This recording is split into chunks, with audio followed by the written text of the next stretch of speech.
Welcome everybody to Hobby Time. Today I'm going to talk about the price difference in miniature gaming and why I'm really enjoying Conquest in this fact. This is the start of my commentary series. Once a week I'm going to talk about a different part of the hobby scene and what I think about it. I want you to comment below, send us your pictures, and I'll review them at the end of the video. So let's start off with the biggest thing, the price of models. I've been a big Games Workshop player for quite a few years now. I own many armies for Games Workshop, both AOS and 40k. Miniature hobbies with Games Workshop is getting more expensive. And I'm going to be using their starter set Dominion to compare it with Conquest's 2-player starter set. In Australia, Dominion comes out at $290 from Games Workshop. If I got it from a third-party retailer, I'd get 20% off, so that would be $232. This means it does come with a big hardback rulebook, which has some fantastic art and lore. The models are very nice, but there are only 60 of them in total.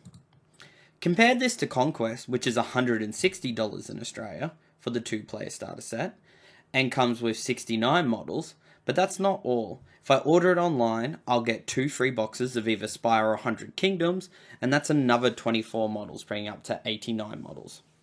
Now for size, Conquest is a lot bigger, being a 38mm size model game compared to Games Workshop 28mm model size.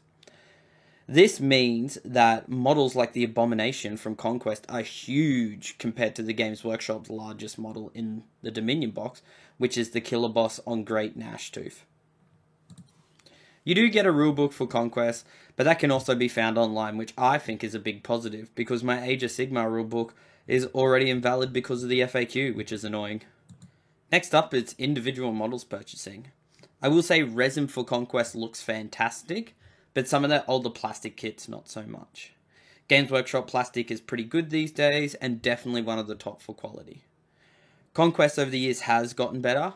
If I compare my Nord Raiders to my Trolls, you can see a massive improvement. And my Trolls are much more like current Games Workshop plastic. Nice and easy to snip out and easy to make. The big part is price though. A box of Conquest models cost me $60 in Australia. That's for 12 models, all 3 Brute/Cavalry models. Compare that to Games Workshop, where its latest Primaris Crusader squad with 10 models costs $98 Australia.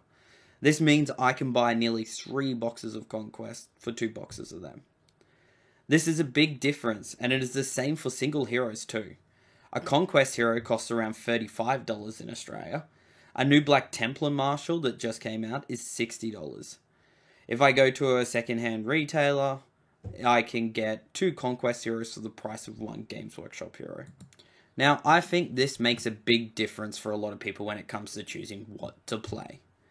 Making a Conquest army for $500 Australian is a big incentive, especially for new players, compared to a Games Workshop game costing me $1,000 or more for some armies. I just started up a club with a few people, and they asked me why I didn't choose Warhammer, even though I play it so much. And I had to explain to them that it's a lot more expensive, the rules aren't free, and it's a lot easier to play Conquest at the moment. This has a big positive that they can get models quickly, they can understand the game, and start having a lot of fun with miniatures. So all in all, I understand why people play Warhammer. It's a great game with a great fan base, and the miniatures are fantastic. But you are paying a premium for that. Conquest is just as good as game, but it comes with a few benefits, as it's cheaper, the rules are free, and you get a lot more plastic for your dollar, which can be a big thing for new players. Currently in Australia, some people are moving away from Games Workshop and towards Conquest because of these reasons, and it's making games and tournaments easy to find. If you plan to start up a club, I would highly recommend Conquest, as it's both cheap, the rules are free, and you can start off with First Blood and then move into the Last Argument of Kings, making it a great slow build for the club. I hope you enjoyed this video. Price is a big thing for a lot of people, and I hope I outlined why some other companies are better than Games Workshop.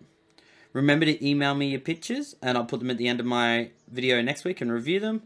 This has been Hobby Time. See you next video.